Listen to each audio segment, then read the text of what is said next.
Bloomberg Audio Studios. Podcasts, radio, news. The past few years, crypto has been on a wild ride. Back in 2021, Bitcoin was on fire. It hit an all-time high of almost $69,000. The market was hot. People were making fortunes almost overnight, raking in millions of dollars from their crypto investments. Celebrities like Steph Curry, Larry David, and Tom Brady were all over TV, making funny cameos and ads. Listen to how breezily they plug FTX as a safe and easy way to invest in crypto. This is Steph Curry, the world's leading expert on cryptocurrency. I'm not, and I don't need to be. With FTX, I have everything I need to buy, sell, and trade crypto safely. It's FTX. It's a safe and easy way to get into crypto. I don't think so. Not a trade. I'm trading crypto. FTX is the safest and easiest way to buy and sell crypto. It's the best way to get in the game. Crypto got so big, other markets started experiencing a kind of crypto glow. There's like some fun spillover effects into other parts of the market that have nothing to do with Bitcoin. That's Stacy-Marie Ishmael. She's a crypto expert and an executive editor on Bloomberg's markets team. When crypto prices are really rallying, the secondary market for watches like super takes off. Suddenly people are like, ooh, a Patek Philippe, that sounds nice. Or, you see this in real estate in places like Miami and Singapore seemed to be correlated to how the Bitcoin price was doing. Because again, there was this wealth effect for people who had substantial holdings of this token. And then the market came crashing down. The price of Bitcoin went from almost $69,000 in November of 2021 to around $16,000 1 year later. People said crypto was dead. And then, signs of life. I mean, we're pretty much back to exactly where we were in November 2021. Bitcoin is back. In the past few weeks, it's been hitting all-time highs. And many say this is just the beginning. Today on the show, is crypto really on a rocket to the moon this time? Or are we on the brink of another Bitcoin bubble? I'm Sarah Holder, and this is The Big Take from Bloomberg News.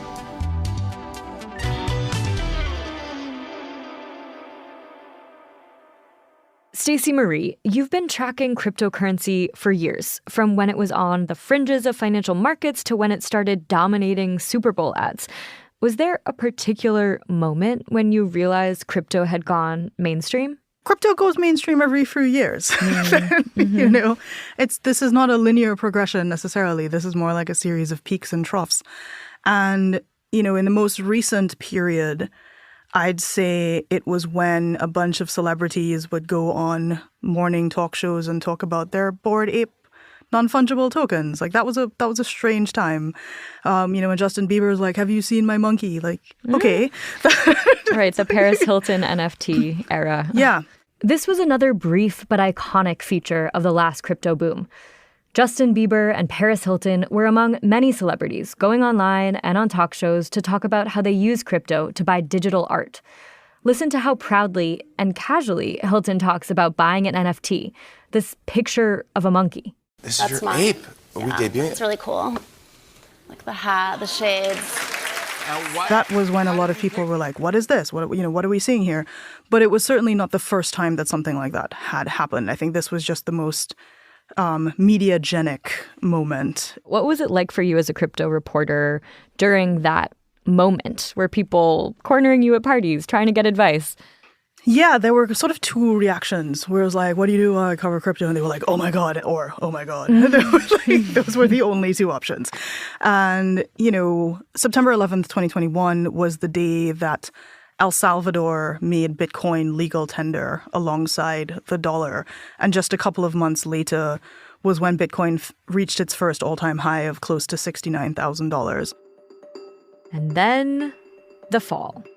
So November 2021, all-time high. November 2022, Sam Bankman-Fried and FTX file for bankruptcy. In news of the last 15 minutes or so, FTX filing for Chapter 11 bankruptcy. The company's controversial chief executive, Sam Bankman-Fried, resigning as CEO and will remain. And so it was a real shock to the crypto system to have this person who, again, was perceived by quite a lot of folks as, the next phase of bringing crypto mainstream and was regularly spotted having lunch with legislators and was flying around the country being like, this is the future. And then, they were like, ooh, by the way, we're filing for bankruptcy. That was not an ideal set of circumstances for an asset class that was really trying to build its credibility. Things got even worse a few months later when the US government was like, and also, we're accusing you of multiple very serious crimes.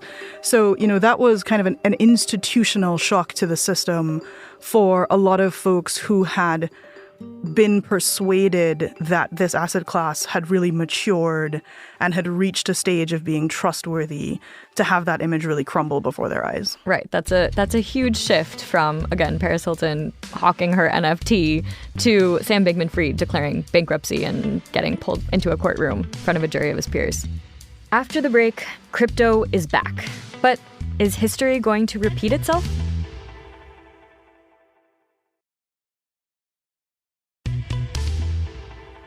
We're back, and so is crypto.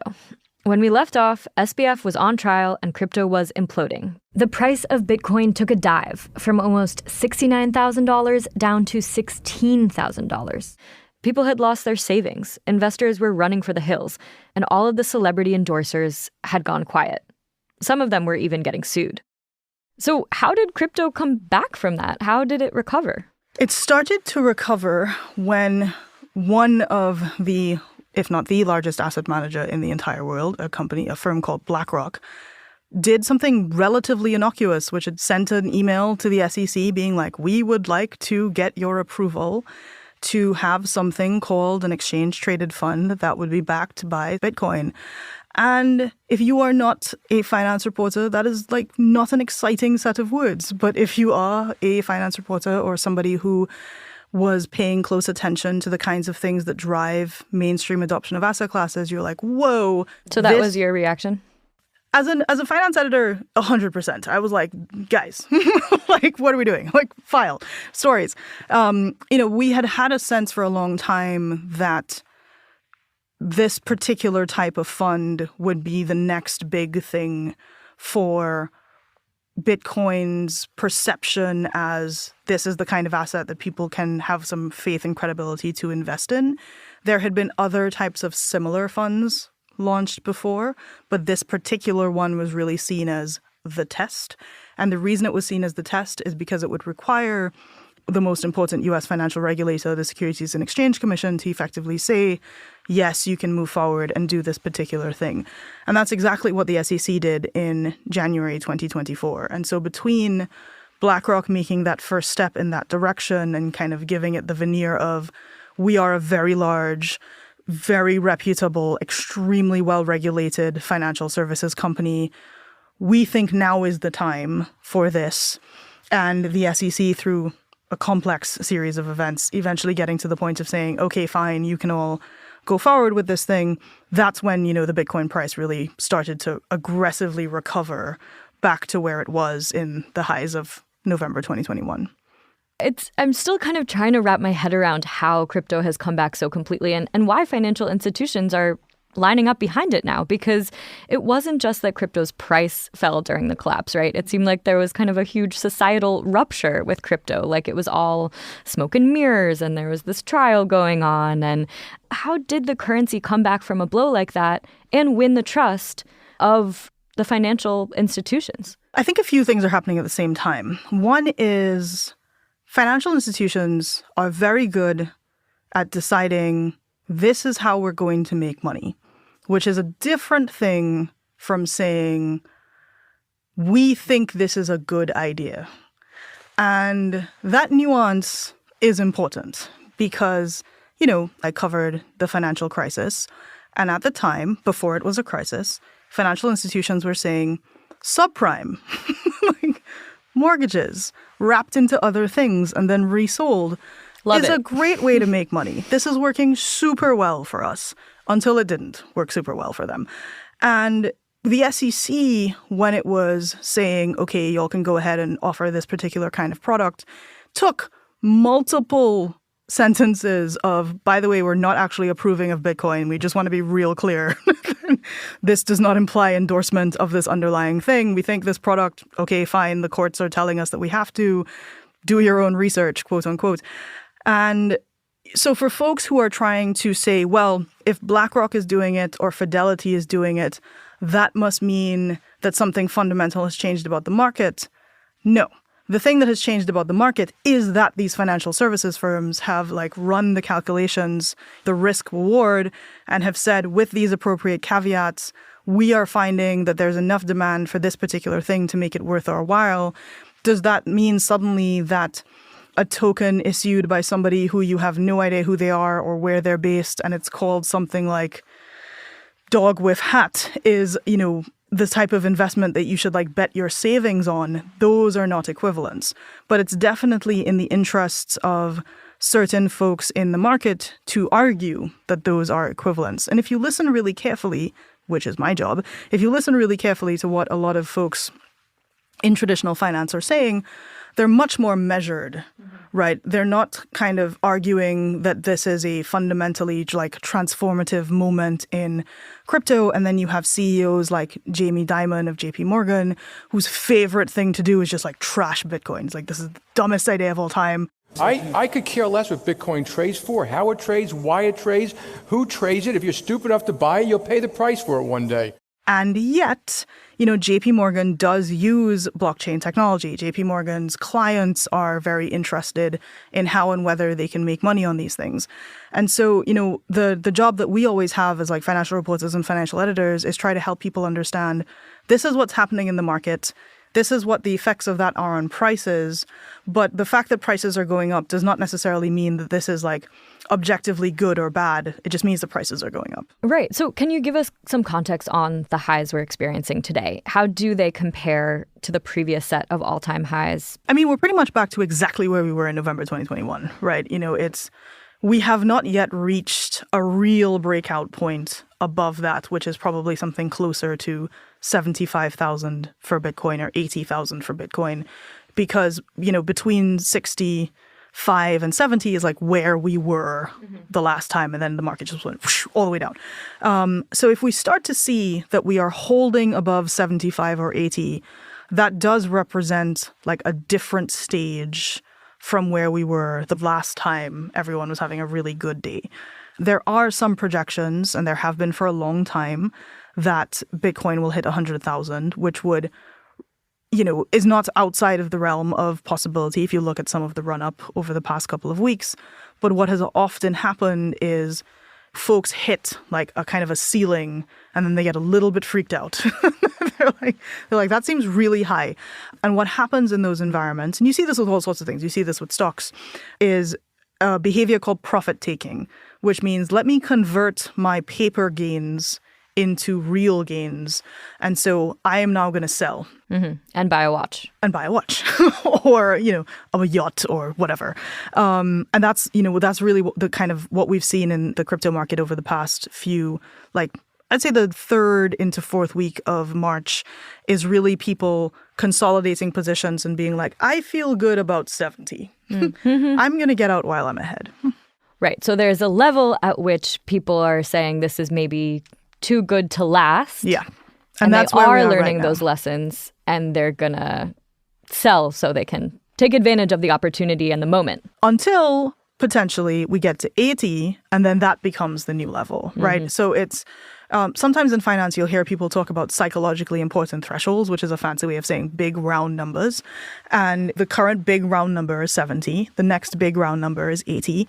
So if we don't see these new thresholds broken, mm-hmm. and if crypto prices do stay pretty similar to where they're at right now, what's different about this moment than the last peak? Are we on the brink of another bubble? That's what a lot of very intelligent people who manage lots of money are trying to figure out. And, the big macroeconomic difference is we're in a very different interest rates environment. The geopolitical difference is multiple wars on multiple fronts. The U.S.-specific difference is we're about to enter another election cycle. And, all of those things independently tend to have effects on financial markets. And, there are hedge funds that specialize in trying to figure out how the combination of those big exogenous factors are going to weigh on everything from gold prices to where NVIDIA is going to trade to what's going to happen with Bitcoin. Within crypto itself, The things that people are looking for include, are other regulators and other governments going to continue to make it challenging for crypto companies and crypto exchanges to operate, which would again limit a certain amount of activity in the market? Another challenge is whether everybody's going to continue pouring money into AI, right? One of the things that definitely happened in the previous cycle is a lot of venture capital firms were like, oh, yeah, you have an idea about a token? Here's $100 million. It's fine. And right now they're like, oh, you have an idea about AI? Here's $500 million. And so some of the money that was pouring into crypto has been redirected in the direction of artificial intelligence, which is, again, providing a little bit of a ceiling to some of the enthusiasm. But if we start to see VCs kind of really come back into crypto, that is another dynamic that we're paying attention to. So, Stacy-Marie, do you think we'll start seeing ads for cryptocurrency on TV again? And it's like totally Tom back. Brady. Yeah, it's totally. I don't know if Tom Brady himself he might is going to be the one. Space. Like Larry David has expressed some remorse about appearing in ads for crypto. But if you're in the US and you're in DC or you're in New York and you're flying into certain airports or certain train stations, or you go to Hong Kong or you go to Singapore, the ads are totally back. And that's absolutely one of the things we pay attention to, because what that tells us is crypto companies have money because prices are going up. They're willing to spend that money on advertising, marketing. They're paying to sponsor conferences again. I haven't seen anyone go on a morning show recently to talk about NFTs, but, not outside of the possibility that that will happen. Well, Stacy-Marie, thank you so much. Pleasure to be here.